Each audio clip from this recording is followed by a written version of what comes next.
இப்போ இந்த அஸ்மா ரலியல்லாஹு இருக்காங்களா, ரொம்ப துணிச்சல் மிக்கவங்க. அதுவும் ரசூலுல்லாஹ்ட்ட கேள்வி கேட்கறது, அந்த கேள்விக்கு பதிலை பெற்றுக்கொள்வது ரொம்ப அவங்களுக்கு பிடிக்கும். அப்படி வந்து ஒரு நாள் கேட்டார்கள்.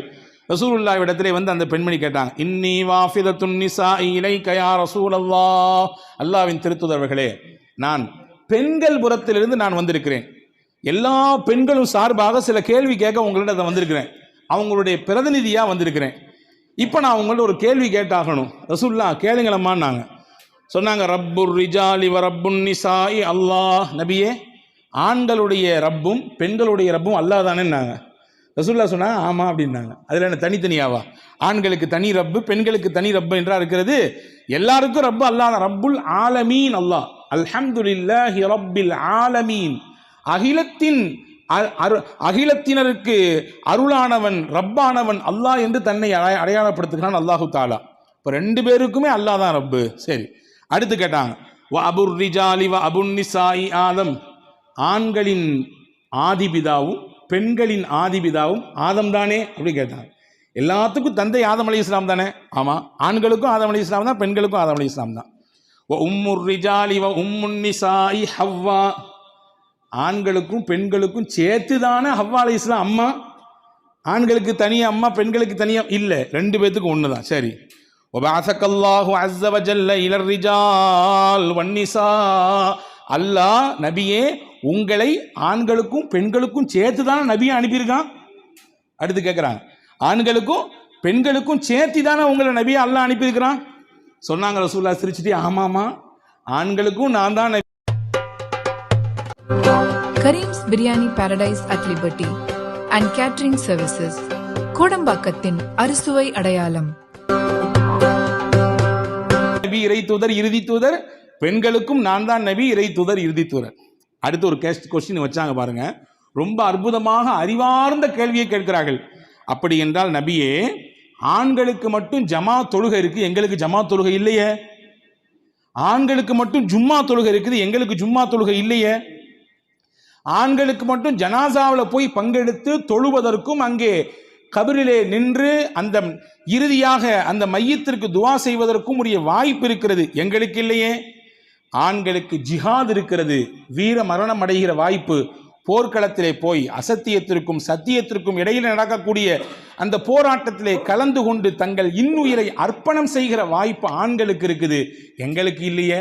அப்படின்னா என்ன நான் சொல்ல வர்றேன்னா, நன்மையில எங்களை எல்லாம் விட பல மடங்கு ஆண்கள் முந்திக்கிட்டு போயிடுறாங்க. ஜமாத் தொழுகை வீட்டில் தனியாக தொழுவதை விட 27 மடங்கு நன்மை ஜமாத்தாக தொழுதால். நீங்கள் தான் சொன்னீர்கள் இல்லையா? ஆமாம். ஒரு ஜும்மாவிலே ஒருவர் பங்கெடுத்தால் அந்த வாரத்தின் மொத்த பாவத்தையும் அல்லாஹ் அந்த ஒரு ஜும்மாவை கொண்டு அழித்து விடுகிறான். இது ஹதீஸ். இதை வாங்கிட்டு உள்வாங்கி வச்சுக்கிட்டு வாரம் வாரம் மட்டும் வந்து மொத்தத்தையும் அழிச்சுக்கலாம் நினைச்சு நம்ம தப்பு கணக்கு போட்டக்கூடாது. அது வேற கதை. தப்பு கணக்கு போட்டு நாம் இதை சரி செய்து விடக்கூடாது. ஆனால் அந்த பெண்கள் சொல்கிறார்கள், ஒட்டுமொத்த நன்மைகளையும் பெறுவதற்கு, பாவங்களை அழிப்பதற்கு ஜும்மா இருக்கிறது. ஆமாம். ஒருவர் ஜனாசாவிலே பங்கெடுத்தால் 2 கீராத் நன்மை. 2 கீராத். நபியே, ஒரு கீராத்னா என்ன? உஹது மலை அளவு நன்மை. ரசூலுல்லாஹ் சொன்னாங்க.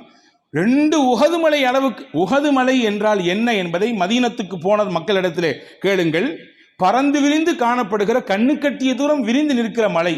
அந்த ஒரு மலையின் நன்மையே ஒட்டுமொத்த நம் வாழ்க்கைக்கும் போதும். 2 மலை நன்மை கிடைக்கும் ஜனாசாவில் பங்கெடுப்பவருக்கு, அதுவும் ஆண்களுக்கு. அல்லாவின் பாதையிலே ஷஹீதாகிற பாக்கியம் சொல்லவே தேவையில்லை. அல்லாவின் ரசூல் பிரியப்பட்ட ஒரு மகத்தான ஒன்று ஷஹாதத் என்பது. எக்கச்சக்கமான சஹாபாக்கள் வலிமார்கள் நேசித்தது ஷஹாதத்தை. இது எல்லாம் ஆண்களுக்கு மட்டும் ஹோல்சேலாக கொடுத்துட்டு எங்களுக்கு ஒன்றும் கிடையாதா? அந்த அம்மா கேட்டாங்க, எங்களுக்கு ஒன்றும் கிடையாதா? நீங்கள் எங்களுக்கும் நபி தான், அவங்களுக்கும் நபி தான். ரசூல் அந்த கொஸ்டினை வாங்கிட்டு சஹாபாக்களை பார்த்து திரும்பி கேட்டாங்க, எவ்வளவு அறிவார்ந்த கேள்வி கேட்குது பார்த்தீங்களா அந்த அம்மா, எவ்வளவு அறிவார்ந்த கேள்வி கேட்குறாங்க பார்த்தீங்களா என்று சொல்லிட்டு நபி ஸல்லல்லாஹு அலைஹி வஸல்லம் அன்னவர்கள் அழகாக சொன்னார்கள், அஸ்மா, நீங்கள் இது உங்களுடைய கேள்வியாக இருந்தாலும் சரி, அல்லது பெண்கள் தரப்பிலிருந்து இதை நேரடியாக உங்கள் வாயிலாக அவர்கள் கேட்டு விட்டாலும் சரி, நான் மொத்தத்திற்கும் சேர்த்து ஒரு பதில் சொல்ல போகிறேன். ஆண்கள் சம்பாதிக்கிற இந்த அனைத்து தலத்தின் நன்மைகளை உங்களாலும் பெற்றுக்கொள்ள முடியும். ஜமாத் தொழுகையின் நன்மை உங்களுக்கும் கிடைக்கும், ஜும்மாவின் நன்மை உங்களுக்கும் கிடைக்கும், ஜனாசாவில் பங்கெடுக்கும் நன்மை உங்களுக்கும் கிடைக்கும், வீர மரணம் அடைகிற ஷஹாதத்தின் நன்மை உங்களுக்கும் கிடைக்கும். சொல்லிட்டு சொன்னாங்க, யாருக்கு கிடைக்கும் என்றால், எந்த பெண் தன் கணவனுக்கு சிறந்த துணைவியாக இருந்து அவரை மகிழ்விக்கக்கூடிய விதத்திலே எந்த குறைவும் வைக்காமல் அவருடைய நாட்டத்துக்கு உட்பட்ட விதத்திலே அல்லாவும் ரசூலும் விரும்புகிற விஷயத்திலே அவருக்கு மாறு செய்யாமல் இருக்கக்கூடிய அந்த விஷயத்திலே கவனத்தோடு இருப்பாரேயானால் அந்த பெண்களுக்கு அல்லாஹ் இது எல்லாத்தையும் சேர்த்து மொத்தமாக கொடுத்துட்றான் அப்படின்னு சொல்லிட்டு இன்னொரு செய்தியும் சொன்னாங்க. ஒரு பெண் கர்ப்பமுற்ற காலத்திலிருந்து அந்த கர்ப்பத்தை இறக்கி வைக்கக்கூடிய காலம் வரை அல்லாஹ் உலகத்திலேயே யாருக்கும் இந்த பெரிய நன்மையை தரவில்லை, அந்த பெண்ணுக்கு மட்டும் கொடுக்கிறான். இரவெல்லாம் நின்று வணங்கிய நன்மையையும் பகலெல்லாம் நோன்பு நோற்ற நன்மையும் அல்லாஹ் தருகிறான். இது எந்த ஆண்கள் முட்டி போட்டாலும் கிடைக்காத நன்மை, இது பெண்களாகிய உங்களுக்கு மட்டுமே கிடைக்கும் என்று பெருமான் நபி ஸல்லல்லாஹு அலைஹி வஸல்லம் சொன்னதாக நாம் ஹதீஸிலே பார்க்கிறோம். நான் சொல்ல வரும் செய்தி, இவ்வளவு பெரிய பாக்கியத்தை எது பெற்றுக் கொடுத்தது என்றால், அந்த அஸ்மா ரலியல்லாஹு தஆலா அன்ஹா என்ற பெண்மணியினுடைய அந்த அற்புதமான கேள்வியும் அந்த மார்க்க தேடலும் தான். ரசூலுல்லாஹ் இப்படி பெண்கள்கிட்ட பேசியிருக்காங்க, மார்க்க விஷயமா அதிகமாக உங்களுக்கு சொல்லி கொடுத்துருக்குறாங்க. அது மட்டுமல்ல, ஒரு பெண் அல்லாவிற்கு விருப்பமான பெண்ணாக, ஒரு பெண் அல்லாவின் தூதருக்கு துவாவை பெற்ற பெண்ணாக எப்படி ஆகுவாள், எதன் மூலமாக அவளால் ஆக முடியும் என்பதற்கு அழகான 3 அடையாளங்களை சொன்னார்கள். பெண் பிள்ளையை பெற்றெடுத்திருக்கக்கூடிய பெற்றோர்களே, அருமை சகோதரர்களே, தங்களுடைய மனைவிமார்களோடு இல்லறத்திலே வாழ்ந்து கொண்டிருக்கக்கூடிய கணவன்மார்களே, சகோதரிகளோடு வாழ்ந்து கொண்டிருக்கக்கூடிய சகோதரன்மார்களே, நாம் எல்லோரும் நம் வீட்டிலே இருக்கக்கூடிய நம் பிள்ளைகளுக்கும் மனைவிமார்களுக்கும் சகோதரிகளுக்கும் தாய்மார்களுக்கும் சொல்லித்தர வேண்டிய, உருவாக்க வேண்டிய 3 முக்கிய பண்பு பெருமானார் ஸல்லல்லாஹு அலைஹி வஸல்லம் சொன்னார்கள். ஏதோ நாங்கள் வாழ்கிறோம், நாங்களே அங்கிட்டு இங்கிட்டு போய்கிட்டு இருக்கிறோம், எப்படி இதையெல்லாம் கவனம் எடுக்க முடியும் என்று நாம் கடந்து போய்விட முடியாது. காரணம், நாமும் பொறுப்பாளர்கள் என்பதை கவனத்தில் கொள்ள வேண்டும். ரசூலுல்லாஹ் சொன்னாங்க, அலா உஹ்பிருக்கும் பி கைரி மா யக்னஸுல் மர்உ, ஒரு மனிதன் உலகத்திலேயே அவனுக்கு கிடைக்கக்கூடிய மிகப்பெரிய பொக்கிஷம் என்று நான் உங்களுக்கு ஒன்று சொல்லட்டுமா? உலகத்தில் எதை ஒரு மனிதன் பெரும் பொக்கிஷமாக கருதுகிறான்? தனக்கு கிடைத்த பதவியவா, அல்லது தன்னிடத்தில் இருக்கக்கூடிய திரண்ட செல்வத்தையா, அல்லது தன்னிடத்தில் இருக்கக்கூடிய ஆளுமை திறனையா, அல்லது ஊரும் உலகமும் போற்றுகிற ஆற்றலையா? எதுவுமே கிடையாது. ஒரு மனிதனுக்கு உலகத்தில் கிடைக்கிற பெரும் பாக்கியம் என்னவென்றால், ரசூல் சொன்னாங்க, அல் மர்அத்து ஸாலிஹா, ஒரு நல்லொழுக்கம் உள்ள ஒரு பெண் தனக்கு மனைவியாக கிடைப்பது. நாங்கள் ஒரு நல்லொழுக்கம் உள்ள ஒரு பெண் தனக்கு மனைவியாக கிடைப்பது சொல்லிட்டு சொன்னாங்க, ஒரு பெண் நல்லொழுக்கம் மிக்கவள் என்பதற்கு 3 அடையாளங்கள் இருக்கிறது. இந்த 3 அடையாளத்தோடு நம்முடைய வீட்டு பிள்ளைகளை உருவாக்க வேண்டிய கடமை நமக்கு இருக்கிறது. ரசூலுல்லாஹ் சொன்னாங்க, இன்னலர இலைஹா சர்ரத்துஹு வ இன்னமரஹா அதாஅத்துஹு வ இன் காப அன்ஹா ஹஃபிதத்துஹு. கணவன் தன் மனைவியை அன்பொழுக பார்த்தால் அந்த பெண் தன் கணவனை திருப்திப்படுத்துவாள், சந்தோஷப்படுத்துவாள். இது முதல் பண்பு. சொன்னாங்களா இல்லையா ரசூலுல்லாஹ்? ஒரு கணவனோடு ஒரு பெண் கோவித்து கொண்டு இரவை கழித்தால் அவர் அழைக்கிறார், ஆனால் அதை பெரிதுபடுத்தவில்லை, உதாசீனப்படுத்துகிறாள். அந்த இரவு மட்டும் அந்த பெண் அதிருப்தியோடு, தன் கணவனின் அதிருப்தியோடு உறங்கச் செல்கிறாள். நீங்க கவனிக்கணும், நல்லதா, நல்ல செய்தி தான், பொம்பளைகளுக்கு நிறைய சொல்லுங்க அப்படின்னு சொல்லக்கூடாது. இந்த மாதிரியான நிலைப்பாட்டில் நம்முடைய மனைவிமார்களை நாம் ஆக்கிவிடக்கூடாது, தள்ளிவிடக்கூடாது. ரசூலுல்லாஹ் சொன்னாங்க, அந்த ஒரு இரவு அவள் அதிருப்தியோடு உறங்கினால் மறுநாள் காலை விடியும் வரை லஅனத்துல் மலாயிக, மலக்குமார்களின் சாபம் அந்த பெண்ணுக்கு விழுந்து கொண்டே இருக்கும். வம்பா போ, நாசமா போ, வீணா போயிரு என்று மலக்குமார்கள் அந்த பெண்ணை சபிப்பார்கள் என்று அன்பு தூதர் அருமை நபி ஸல்லல்லாஹு அலைஹி வஸல்லம் சொன்ன செய்தியை நாம் பார்க்க வேண்டும். எனவே ஒரு கணவன் அன்பொழுக தன் மனைவியை பார்க்கிறார், ஆசை வார்த்தையிலே தன்னுடைய தேவையை கேட்கிறார். அந்த பெண் என்ன செய்ய வேண்டும்? அவரை சந்தோஷப்படுத்த வேண்டும். 1. 2வது சொன்னாங்க, வஇன்னமரஹா அதாஅத்துஹு, அந்த பெண்ணை இந்த கணவன் சில விஷயங்களிலே, மார்க்க விஷயங்களிலே அல்லது குடும்பங்களுடைய நலவு சார்ந்த விஷயங்களிலே, அல்லாஹ் ரசூலுக்கு மாற்றம் செய்யாத விஷயங்கள், இந்த வார்த்தை நல்லா கவனிக்கணும், அல்லாஹ் ரசூலுக்கு மாற்றம் செய்யாத விஷயங்களிலே அவர் சொல்லுகிறார், இதற்கு இசைப்பட்டு அவள் நடந்து கொள்வாள், முரண்டு பிடிக்க மாட்டாள், எதிர்த்து நிற்க மாட்டாள். உங்களுக்கு மட்டும்தானா? எனக்கும் ஈக்குவல் இருக்குது இந்த வீட்டில். நீங்க எப்படியோ அந்த மாதிரி தான் நானும். நீங்களும் சம்பாதிக்கிறீங்க, நானும் சம்பாதிக்கிறேன். உங்களுக்கும் மாதாந்திர வருமானம் இருக்குது, எனக்கும் மாதாந்திர வருமானம் இருக்குது. இந்த வீட்டில் நமக்கு 2 பேத்துக்கும் சரி பாதி நிகர் இருக்கிறது என்று முரண்டு பிடித்து வாதம் செய்ய மாட்டால் மார்க்க விஷயத்திலும் குடும்பத்தின் நலவு விஷயத்திலும் அல்லாஹ் ரசூலுக்கு மாறு செய்யாத விஷயங்களிலே தன் கணவனின் உத்தரவுகளுக்கு அவள் இசைப்படுவாள். 2. 3 சொன்னாங்க, அந்த கணவன் அந்த பெண்ணை விட்டு மறைந்து விட்டால், வெளியே போய்விட்டால், வெளியூருக்கு பயணப்பட்டு விட்டால், வேலை நிமித்தமாக வெளிநாடுகளுக்கு போய்விட்டால், அந்த கணவனால் கிடைக்கப்பட்ட பிள்ளைகளையும் பொருளாதாரத்தையும் இந்த எல்லாத்தையும் விட மேலாக இருக்கக்கூடிய தன்னுடைய அடையாளமாக இருக்கக்கூடிய கற்பையும் பேணி பாதுகாத்து தன்னை பயபக்தியோடு அமைத்துக் கொள்வாள். இந்த 3 பண்பு யாரிடத்தில் இருக்கிறதோ அவளே சாலிகான மனைவி, சாலிகான பெண். இந்த பெண்ணை ஒருவர் உலகத்திலே முடிப்பதற்கு வாய்ப்பு கிடைத்தது என்றால் அதைவிட பெரும் சொத்து, பெரும் பாக்கியம் வேறொன்றும் இல்லை என்று அன்னலம் பெருமானார் ஸல்லல்லாஹு அலைஹி வஸல்லம் சொன்னார்கள். நண்பர்களே, இன்றைக்கு நம்முடைய பிள்ளைகளுக்கு பெண் தேடுகிறோம் அல்லது பெண் பிள்ளைகளுக்கு மாப்பிள்ளை தேடுகிறோம். எதை அளவுகோலாக வைக்கிறோம்? வெளிரங்கத்தில் சொல்லிக்குவோம், கஷ்டம் இருந்தாலும் பரவாயில்ல நம்ம முடிச்சுக்கலாம். ஆனால் ஏதோ ஒரு இடத்திலே ஏதோ ஒன்று நம்மை தடுக்கிறது, நிப்பாட்டுகிறது. என்னன்னு தெரியல. ஆனா ஒரு விஷயத்தை புரியுங்க. ரசூலுல்லாஹ் சொன்னாங்க, உலகத்திலே பெண் பிள்ளைகள் 4 விஷயத்திற்கு மனமுடித்து கொடுக்கப்படுவார்கள். நீ மாலிஹா, அந்த பெண்ணிடத்தில் இருக்கக்கூடிய திரண்ட சொத்து, நல்ல வசதி வாய்ப்பு. ஒலி ஜமாலிஹா, அந்த பெண் பெற்றிருக்கக்கூடிய பேரழகு. ஒலி ஹசபிஹா, அந்த பெண் பிறந்த குடும்பத்திற்கே இருக்கக்கூடிய பாரம்பரியம். ஒரு பெரிய குடும்பங்க, நல்ல ஊர்ல ஓஹோன்னு வாழ்ந்த குடும்பம். ரசூலுல்லாஹ் 4 சொன்னாங்க, லி தீனிஹா, அந்த பெண்ணிடத்தில் இருக்கிற மார்க்கப்பற்று நல் ஒழுக்கம். சொல்லிட்டு சொன்னாங்க, ஆண் மகனே அல்லது ஆண் பிள்ளையை பெற்றெடுத்த பெற்றோர்களே, உங்கள் பிள்ளைக்கு மார்க்கத்தை அளவுகோலாக வைத்து பெண் தேடுங்கள். இது கிடைச்சா எல்லாமே கிடைச்சிடும். இது இல்லை அப்படின்னா முன்னாடி 3 இருந்தும் எந்த புண்ணியமும் இல்லை. அழகு இருக்குது, அறிவு இருக்குது, ஆற்றல் இருக்குது, பெரிய குடும்பம், நல்ல ஓஹோன்னு உள்ள குடும்பம், பெரிய சொத்து பத்துக்கு அதிபதி அவர்கள். ஆனால் மார்க்கப்பற்று இல்லை, நல்லொழுக்கம் இல்லை. எத்தனை இடங்களிலே கேள்விப்படுகிறோம், கண்ணீர் சிந்துகிறோம் இல்லையா? எனவேதான் ரசூல் சொன்னார்கள், தீனை நீங்கள் அளவுகோலாக வையுங்கள், மார்க்கப்பற்றை அளவுகோலாக வையுங்கள். அதை வைத்தால்தான் அதனுடைய சூட்சுமம் என்ன ரசூலுல்லாஹ் ஏன் சொல்றாங்கன்னா, அது இருந்ததென்றால் உங்கள் சந்ததியின் மொத்தத்திற்கும் அது கிடைத்துவிடும். அது இல்லைன்னா மொத்த சந்ததிக்கும் எதுவும் கிடைக்காது. ஏன்னா அங்கிருந்து தான் உங்களுடைய நஸ்ல் துவங்குகிறது, உங்களுடைய அடுத்த தலைமுறை துவங்குகிறது. அந்த பெண்ணினுடைய மடியிலிருந்து தான்.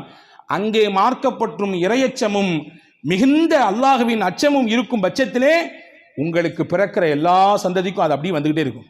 தொடர்ச்சியாக அது பின்னால் வந்து கொண்டே இருக்கும்.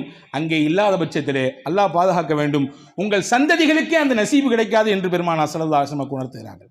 எனவே அன்புக்குரிய சகோதரர்களே, இதை நம்முடைய பெண்களுக்கு சொல்லித்தர வேண்டிய அவசியமும் தேவையும் இருக்கிறது. ஏன்னா பிள்ளைகள் வளர்ப்பிலே அதீத கவனம் எடுக்கக்கூடியவர்கள், ரொம்ப அதிகமாக அந்த பிள்ளைங்களோட நேரத்தை ஸ்பெண்ட் பண்ணக்கூடியவங்க யாருன்னா பெண்கள் தான். நம்ம 4 இடத்துக்கு போகிறோம், வெளியே போகிறோம், வேலை நிமித்தமாக போகிறோம், வியாபாரத்துக்கு போகிறோம், தொழிலுக்கு போகிறோம், வெளிநாடுகளுக்கு போகிறோம். பிள்ளைகளோடு அதிக நேரம் இருக்கக்கூடியவர்கள் பெண்கள். அவர்களுடைய சின்ன சின்ன விஷயங்களையும் கவனிக்கக்கூடியவர்கள் பெண்கள். அந்த கவனித்ததோடு இல்லாமல் மார்க்கத்தையும் லேசாக உள்ளே செலுத்த வேண்டிய பொறுப்பும் கடமையும் ஆண்களை விட சொல்ல போனால் 1 படி மேலாக, 1 இன்ச்சு மேலாக பெண்களுக்கு கூடுதல் இருக்கிறது என்பதை நாம் கவனத்தில் கொள்வோம். இமாம் முகாத்தில் அப்படின்னு சொல்லி ஒரு பெரிய ஒரு அறிஞர் பெருமகனார் இருந்தார். அப்பாசிய ஹலீஃபாவிலே அபு ஜாஃபருல் மன்சூர் அப்படின்னு ஒரு பெரிய அரசர், அவருடைய ஹலீஃபா. அவர் ஒரு நாள் சந்திக்கிறதுக்காண்டி முகாத்தில் ரஹ்மத்துல்லாஹ் பெரிய பெரிய பேரறிஞர் இவர் அந்த அரசரை சந்திக்க வர, அரசர் கேட்டார், ஏதாவது எனக்கு நீங்கள் உபதேசம் செய்யுங்களேன். நான் பெரிய அரசன் தான், ஆட்சி அதிகாரம் எல்லாம் இருக்குது, இருந்தாலும் நீங்கள் கல்வியாளர், உங்கள்கிட்ட கல்வி இருக்குது, உங்கள்கிட்ட அறிவு இருக்கிறது, உங்களிடத்திலிருந்து எடுத்துக்கொள்ள வேண்டிய பொறுப்பும் கடமை எனக்கு இருக்குது. என்ற பொறுப்பு இருந்தாலும், அரசு இருந்தாலும், ஆட்சி இருந்தாலும், நான் கட்டளை இட்டா எல்லாரும் என் சொல்ல கேட்குற நிலையில் இருந்தாலும் நான் கண்ணியம் செய்ய வேண்டிய ஆள் நீங்கள், நீ கல்வியாளர், ஏதாவது சொல்லுங்களேன்னு கேட்டாங்க. முகாத்தில் ரஹ்மத்துல்லாஹ் கேட்டாங்க, கேட்டதை சொல்லவா பார்த்ததை சொல்லவான்னு கேட்டாங்க. நான் கேட்டதை சொல்லட்டுமா, நான் பார்த்ததை சொல்லட்டுமா? அபூ ஜாஃபர் மன்சூர் சொன்னார், நீங்கள் பார்த்ததையே சொல்லுங்கள், அதுக்கடுத்து கேட்டதை சொல்லுங்கள். அவர் சொன்னார், ஹஸரத் முகாத்தில் ரஹ்மத்துல்லாஹ் சொன்னாங்க, உமர் இப்னு அப்துல் அசீஸ் என்று ஒரு மிகப்பெரிய பேரறிஞர் இருந்தார்.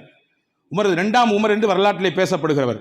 உமையாக்களுடைய ஹலீஃபாக்கள் ரொம்ப முக்கியமானவர் உமர் இப்னு அப்துல் அசீஸ் ரஹ்மத்துல்லாஹ். அவங்களுக்கு மொத்தம் 11 பிள்ளைகள். சொன்னார் முகாத்தில் ரஹ்மத்துல்லாஹ், மொத்தம் 11 பிள்ளைகள். உமர் இப்னு அப்துல் அசீஸினுடைய மாற்றங்கள் என்று நீங்கள் கூகுளில் சர்ச் பண்ணி பாருங்க, எக்கச்சக்கமாக வந்து குவியும். எவ்வளவு பெரிய மாற்றங்களை இந்த சமூகத்துக்கு தந்திருக்கிறார். இன்னைக்கு ஹதீதுகள் எல்லாம் தொகுக்கப்பட்டு நமக்கு பாதுகாப்பாக தரப்பட்டிருக்கிறது என்றால் அதில் முக்கிய பங்கு ஹஜ்ரத் உமர் பின் அப்துல் அசீஸ் ரஹ்மத்துல்லாஹுடைய பங்கு. ரொம்ப பெரிய ஆட்சிக்கு சொந்தக்காரர், நீதமிக்க ஆட்சியை தந்தவர் உலகத்தில். அந்த உமர் பின் அப்துல் அசீஸுக்கு இறக்கும் பொழுது 11 பிள்ளைங்க. அவர் விட்டு சொந்த சொத்து எவ்வளவு தெரியுமா? சொன்னாங்க முகாத்தில் மொல்லா, வெறும் 18 தீனாரு, வெறும் 18 தங்க காசு. அந்த 18 தங்க காசுலையும் 5 தங்க காசு தன்னுடைய கஃபன் தஃபனுக்காக வேண்டி செலவு செய்யப்பட வேண்டும் என்று வசீர் செய்து விட்டார். மிச்சம் இருக்கக்கூடிய தொகை தான் அந்த பிள்ளைகளுக்கு பகிரப்பட்டது. சொல்லிட்டு அடுத்து சொன்னாங்க, அதே போன்று மன்னர்களில் ஒருவராக இருந்தார் ஹிஷாம் இப்னு அப்துல் மலிக். ஹிஷாம் இப்னு அப்துல் மலிக் என்ற ஒரு பெரிய மன்னர் இருந்தார். அவருக்கும் நிறைய பிள்ளைங்க. ஆனால் அவர் விட்டு சென்ற சொத்து எவ்வளவு தெரியுமா? ஒவ்வொரு பிள்ளைக்கும் தலைக்கு பல கோடிகள் சேரும். ஒரு மனைவிக்கு மட்டும் 4 மனைவி, அவர்களுக்கு 4 மனைவி மூலமாக நிறைய பிள்ளைகள். ஒரு மனைவிக்கு மட்டும் அவர் விட்டு சென்ற சொத்தில் ஒரு பங்கு கிடைத்தது. எவ்வளவு தெரியுமா? 80,000 தங்க காசுகள் கிடைத்தது ஒரு மனைவிக்கு மட்டும். மனைவிக்கே 4ல் ஒரு பகுதி தான். அப்படி என்றால் பிள்ளைகளுக்கு எவ்வளவு கிடைத்திருக்கும் நீங்கள் கணக்கிட்டு பார்த்துக் கொள்ள வேண்டும். பல கோடிகளுக்கு அதிபதி அவர். ஆனால் முகாத்தில் ரஹ்மத்துல்லாஹ் சொன்னாங்க, உமர் பின் அப்துல் அசீஸ் ரஹ்மத்துல்லாஹுடைய பிள்ளைகளை நான் பார்த்தேன். அவர்களின் பிந்திய காலங்களிலே அல்லாவின் பாதையிலே ஜிஹாதுக்கு போகக்கூடிய அந்த தியாகிகளுக்கு 100கணக்கான ஒட்டகங்களை அன்பளிப்பாக கொடுத்து அனுப்புவார்கள் உமர் பின் அப்துல் அசீஸ் ரஹ்மத்துல்லாஹுடைய பிள்ளைகள். ஆனால் ஹிஷாம் இப்னு அப்துல் மலிக்கினுடைய பிள்ளைகள் நிறைய சொத்தை கொடுத்துட்டு போனாரு. ஆனால் அந்த பிள்ளைகளிலே பெரும்பகுதி நான் பார்த்தேன், பள்ளிவாசலிலே கையேந்தி கொண்டிருந்தார்கள். பள்ளிவாசலிலே கையேந்தி கொண்டிருந்தார்கள். உமர் பின் அப்துல் அசீஸ் இடத்துல கேட்கப்பட்டது, இவ்வளவு பெரிய ஆட்சிக்கு சொந்தக்காரர் நீங்க, இறக்கும் போது உங்க பிள்ளைங்களுக்கு ஒண்ணுமே விட்டு போலையா? அவர் சொன்னார், இறை எச்சத்தை கொடுத்திருக்கிறேன், அது அவர்களை உயிர்ப்பிப்போடு வாழச் செய்யும், அது எல்லாவற்றையும் அந்த பிள்ளைகளுக்கு கொண்டு வந்து சேர்க்கும் என்று சொன்னார். ஹிஷாம் இப்னு அப்துல் மலிக் செல்வத்தையும் பெரும் பெரும் சொத்தையும் கொடுத்தார். அல்லாவையும் ரசூலையும் இறையச்சத்தையும் கொடுக்க தெரியாமல் விட்டுவிட்டார். இதுவே அவரின் மொத்த சொத்தையும் அளிப்பதற்கு காரணமாகிவிட்டது. அன்பர்களே, சொல்லும் செய்தி ஒன்றுதான். நம் பிள்ளைகளுக்கு மிகச்சிறந்த வாழ்க்கையை கற்றுத்தர வேண்டிய பொறுப்பு நமக்கு இருக்கிறது. அதிலும் குறிப்பாக கூடுதலாக பெண்களுக்கு இருக்கிறது. இன்றைய கால சூழலிலே பார்க்கிறோம், சமூக வலைதளங்களை திருப்பினால் சின்ன சின்ன பிள்ளைகள், இளவட்ட பிள்ளைகள் மதுவுக்கும் போதைக்கும் கஞ்சாவுக்கும் அடிமையாகி சின்ன சின்ன விஷயங்களுக்காக வேண்டி பெரும் பெரும் குற்றங்களை செய்யக்கூடிய பட்டியல் நீண்டு வருகிறது. அதை பற்றி தனியாக பேச வேண்டும். இருந்தாலும் சொல்லுகிறேன், இதற்கெல்லாம் எங்கே நாம் போய் தீர்வை தேடுவது என்றால் அல்லாஹ்வின் தூதரிடத்திலும் அல்லாஹுவின் வேதமாம் அல் குர்ஆன் இடத்திலும் தான் நாம் போய் நிற்க வேண்டும். ரசூலுல்லாஹி ஸல்லல்லாஹு அலைஹி வஸல்லம் அவர்கள் சொன்னதை போன்று அதை உணர்ந்து நம்முடைய வாழ்க்கையை நாம் சரியான பாதையிலே அமைத்துக் கொள்ள வேண்டும். குல்லுக்கும் ராயின், நீங்கள் எல்லாருமே பொறுப்பாளர்கள்.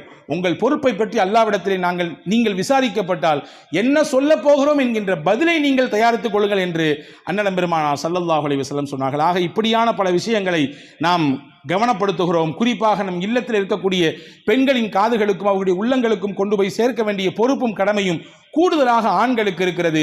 ஜும்மாவுக்கு வந்தோம், முன்னாடி வந்தோம் அல்லது பின்னாடி வந்தோம், கடைசியில் வந்தோம், ஏதோ 4 செய்தி கேட்டோம் காதில், அப்படி விட்டுட்டு போனோன்றது இல்லாமல் இங்கே சொல்லப்படுகிற செய்திகள் வாங்கிவிட்டால் நல்லதை பகிர்ந்து கொள்ளக்கூடிய சிறந்த ஆற்றலும் பக்குவமும் நமக்கு நிறைவாக இருக்க வேண்டும்.